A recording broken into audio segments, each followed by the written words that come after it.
16 నెలలు నన్ను జైల్లో పెట్టినారు. నా మీద కేసులు వేసింది కూడా మళ్ళీ ఎవరో కాదు, అటు కాంగ్రెస్ ఇటు తెలుగుదేశమే. నా పిటిషన్లో ఎవరు పిటిషనర్స్ అంటే అటు కాంగ్రెస్ ఎమ్మెల్యేలు ఇటు తెలుగుదేశం పార్టీకి సంబంధించిన నాయకులు. కేవలం రాజకీయంగా ఎదుగుతున్నాను అని ఒకే ఒక కారణంతో దొంగ కేసులు బనాయించారు. 16 నెలలు జైల్లో పెట్టినారు. కానీ ఏమైంది? బయటికి రాలా? ముఖ్యమంత్రి కాలా?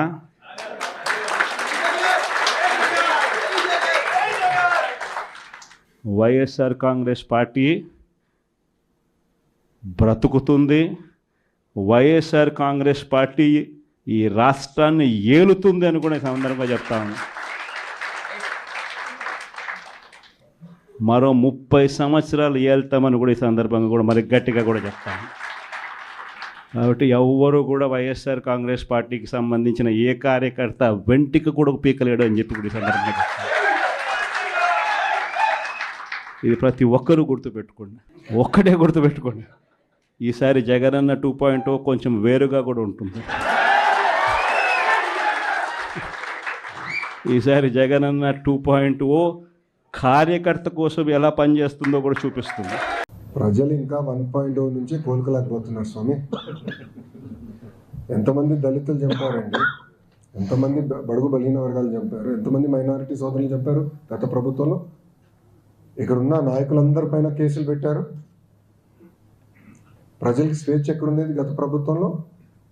మేము బయటికి రావాలనుకుంటే మా గేట్లకే తాడు కట్టారు కదా అన్నాడు. నా పైన 23 కేసులు పెట్టారు, అటెంప్ట్ మర్డర్ కేసు పెట్టారు, ఎస్టీసీ కేసు పెట్టారు. శాశ్వత భూ హక్కు చట్టం అని తీసుకొచ్చి ప్రజల భూముల్ని కాజేయడానికి ప్రయత్నించారు. ప్రజలు మర్చిపోయారనుకుంటున్నారా? ఆయన ఎవరు మర్చిపోలేదు. ఎన్నికల ముందర కూడా నా ఎంట్రీగా ఎవరు పీకలేరు అన్నారు. ఏమైంది? ప్రజలు ఎన్ని ఎంట్రీలు పీకారో చెప్పండి. No, I am following the due process of the law. If I don't follow the due process of the law, tomorrow you will question me saying that this is vindictive politics. Madam is here. Immediately what you will say, you are vindictive in nature. I have to follow the due process of the law. See, together, Bharatiya Janata Party, Telugu Desam Party, Janasena Party, together, we spoke about illegal liquor, we spoke about illegal stand, we spoke about land mafia, and inquiries are going on. Liquor inquiries are going on. So let the process get completed. It will be followed by action because it is a promise you have made to the people. In almost 90 meetings, I spoke about my red book, sir. I showed my red book. People have endorsed my red book. Red book lo any chapter lo avedi sir. Rajya Sabha కూడా సమస్య ఏర్పాటు చేశారు. 2.4 తో ఎలా ఉంటుందో చూపిస్తాము.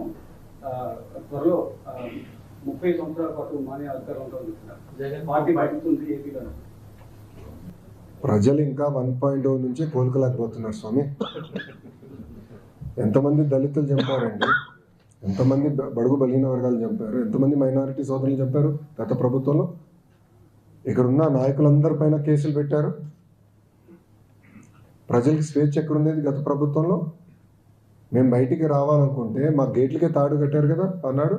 నా పైన 23 కేసులు పెట్టారు, అటెంప్ట్ మర్డర్ కేసు పెట్టారు, ఎస్టీసీ కేసు పెట్టారు. శాశ్వత భూ హక్కు చట్టం అని తీసుకొచ్చి ప్రజల భూముల్ని కాజేయడానికి ప్రయత్నించారు. ప్రజలు మర్చిపోయారనుకుంటున్నారా? ఆయన ఎవరు మర్చిపోలేదు. ఎన్నికల ముందర కూడా నా ఎంట్రీగా ఎవరు పీకలేరు అన్నారు. ఏమైంది? ప్రజలు ఎన్ని ఎంట్రీలు పీకారో చెప్పండి. No, I am following the due process of the law. If I don't follow the due process of the law, tomorrow you will question me saying that this is vindictive politics. Madam is here. Immediately what you will say, you are vindictive in nature. I have to follow the due process of the law. See, together, Bharatiya Janata Party, Telugu Desam Party, Janasena Party, together, we spoke about illegal liquor, we spoke about illegal stand, we spoke about land mafia, and inquiries are going on. Liquor inquiries are going on. So let the process get completed. It will be followed by action because it is a promise you have made to the people. In almost 90 meetings, I spoke about my red book, sir. I showed my red book. People have endorsed my red book. Red book lo any chapter lo avedi sir. Rajya Sabha కూడా